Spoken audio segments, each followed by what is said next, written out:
Olá a todos, sejam bem-vindos ao nosso curso de Geometria Analítica e Cálculo Vetorial. Eu sou o professor Reginaldo e nós estamos na parte 2 do curso que trata da geometria espacial. O tema da aula de hoje vai ser equação paramétrica do plano.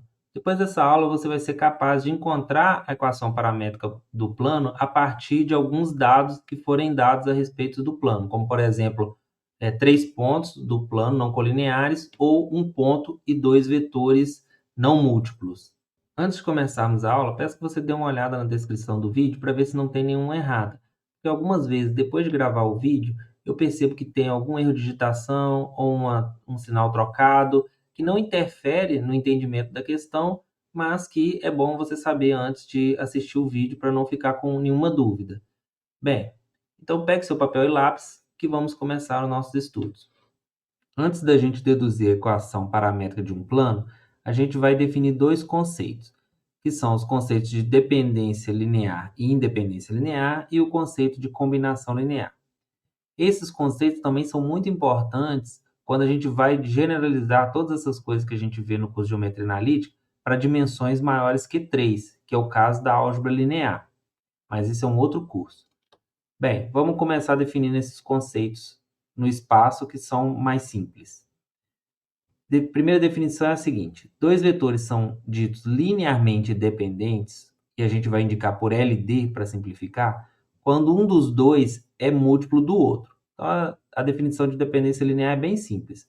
Dois vetores são LD quando um é múltiplo do outro.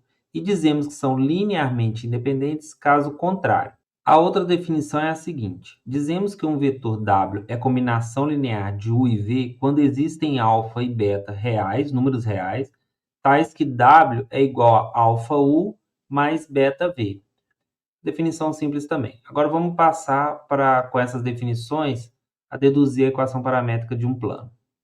Bem, então vamos começar com o seguinte: dados A, B e C pontos não colineares do espaço, e seja π o único plano que os contém, isso a gente sabe da geometria básica, né? Se você tem 3 pontos não colineares, existe um único plano que contém esses 3 pontos. Vamos começar com esse plano. Os vetores U igual a AB, então aqui vamos supor que você está... Imagina que esse plano aqui está no espaço, né? Imagina que a gente está olhando esse plano de cima assim, certo? Esse plano ele pode estar meio inclinado assim, mas aí a gente vai olhar ele por cima, né? Então, aqui estão 3 pontos de um plano qualquer, A, B e C. O que a gente vai fazer? A gente vai olhar para os vetores U definido por AB e V definido por AC. Como A, B e C não são lineares, esses vetores eles são LI, eles são linearmente independentes. Por quê? Porque eles não são múltiplos, né? Justamente porque os pontos são não colineares.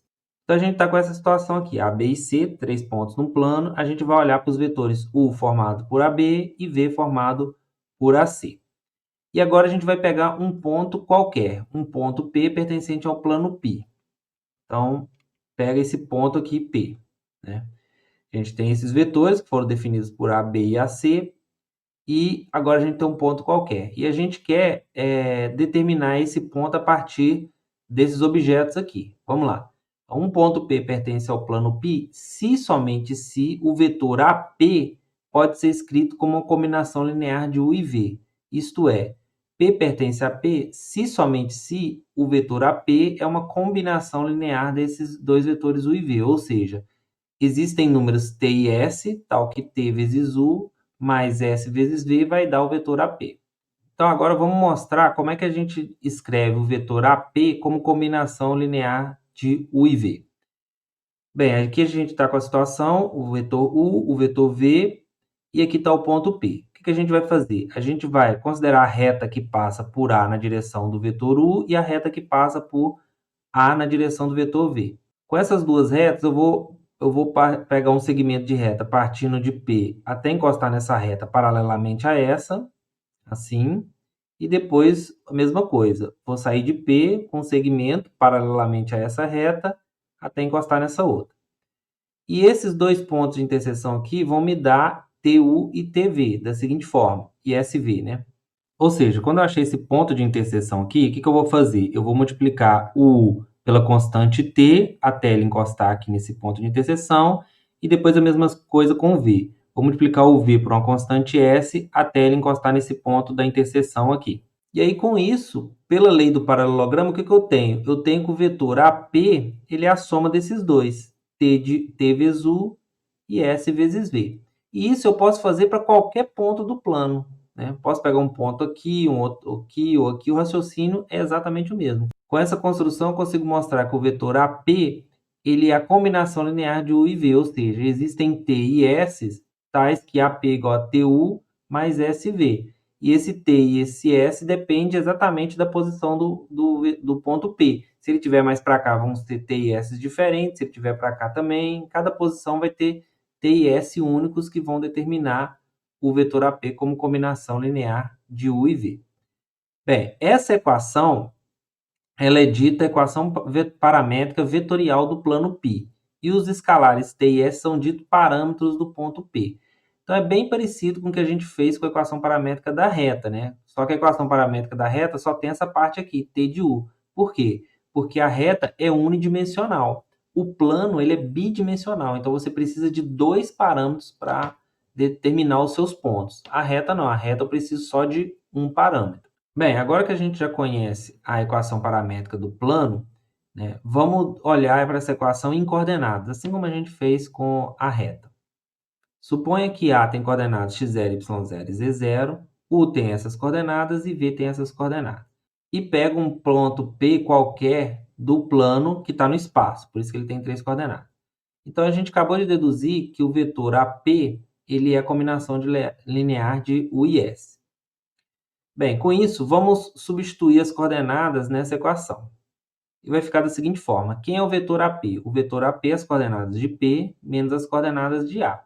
E aqui eu vou colocar as coordenadas de U e V. T vezes as coordenadas de U, S vezes as coordenadas de V. Então, a gente transformou essa equação dessa forma, usando as coordenadas. Bem, agora o que eu vou fazer? Eu vou passar esse cara para o lado de cá e multiplicar o T em cada coordenada e o S em cada coordenada. A gente vai obter isso daqui, né? Passei esse cara para cá, tá aqui, multiplicando os parâmetros em cada coordenada. E agora eu vou somar isso tudo. Então, como é que vai ficar? X, Y, Z, a primeira coordenada vai ser o quê? Somar as primeiras coordenadas de cada um. X0 mais T1 mais SV1. A segunda coordenada vai ser o quê? Somar as segundas coordenadas. Então, vai ficar Y0, TU2, SV2. E a terceira coordenada, a mesma coisa. Então, vai ser Z0, TU3, SV3. E aí eu escrevi essa equação aqui dessa forma. Agora, note também que essa equação ela pode ser escrita dessa forma. Essa equação aqui ela pode ser escrita dessa forma aqui, ó. P igual a A, T vezes U, S vezes V, com T e S pertencentes aos reais. Onde essa equação, se você olhar, é a mesma dessa daqui, ó. As coordenadas de P, as coordenadas de A, T vezes U, S vezes V. Tá vendo? Então, a gente pode escrever dessa forma, dessa forma e dessa forma. E, por fim, a gente vai escrever isso aqui em forma de sistema, que é uma forma comum da gente encontrar as equações paramétricas do plano, assim como na reta. Então, olha só. A coordenada x vai ser isso daqui. x0, T1, T1, SV1. A coordenada y, a segunda coordenada, vai ser isso daqui. Tá aqui, ó. E a z vai ser isso daqui. Assim como a gente fez na reta. Então, note que dessa forma de escrever, aqui a gente tem um ponto A, tá vendo? Aqui a gente tem um ponto P, as coordenadas do ponto P, aqui as coordenadas do ponto A, T vezes U, as coordenadas do ponto U, S vezes V, as coordenadas do ponto V. Esse sistema é chamado de sistema de equações paramétricas do plano π. Então, essa equação é chamada equação vetorial, paramétrica vetorial. Essa daqui também é a mesma, né? Só que é outra forma de escrever, escrevendo P igual a T de U, T, S de V. A gente pode escrever dessa forma ou dessa forma. Essa forma é mais comum da gente encontrar. Essa forma aqui tem a vantagem de você já escrever o ponto P como em forma de coordenadas. Bem, dito isso, vamos ver um exemplo numérico para a gente ver como que trabalha essas coisas. O exemplo é o seguinte: seja π o plano que contém o ponto A e é paralelo aos vetores U e V. Determine as equações paramétricas de π e verifique se o ponto 1, 2, 2 pertence a π. Bem, aqui eu repeti o enunciado, né? E vamos encontrar as equações paramétricas. Vai ser bem simples, porque já foi me dado o ponto e os dois vetores paralelos a esse plano. E aí, para determinar a equação do plano π, paramétrica do plano π, a primeira coisa que a gente tem que saber é se U e V são LI. E de fato são, né? U e V são LI. Por que eles são LI? Por que eles são linearmente independentes? Porque esse cara não pode ser múltiplo desse, né? Porque se ele fosse múltiplo, né? Vou escrever isso. Pois se U e V fossem múltiplos, o que aconteceria? Existiria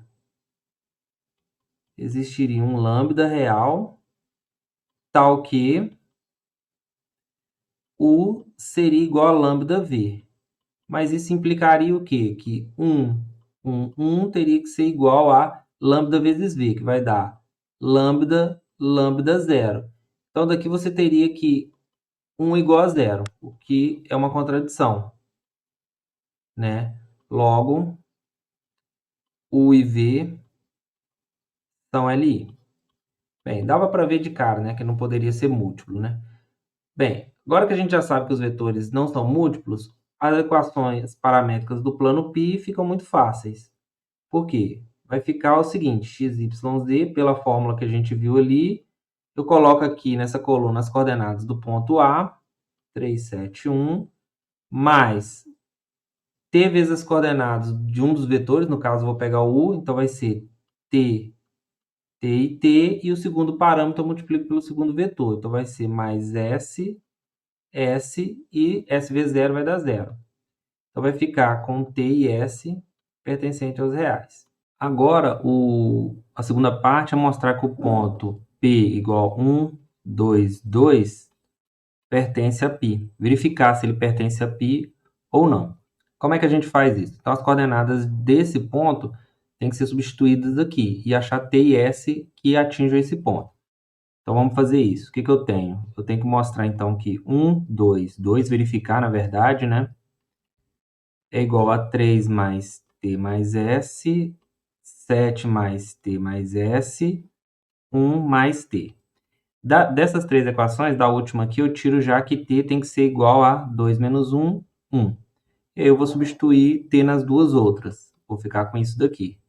1, 2 igual a 3 mais 1, 4, mais S, e 7 mais 1, 8, mais S. E aí eu uso qualquer uma das duas, né? Vou usar essa última aqui. Então, vou chegar aqui, S é igual, passo 8 para o lado de cá. 8 menos 2, 6.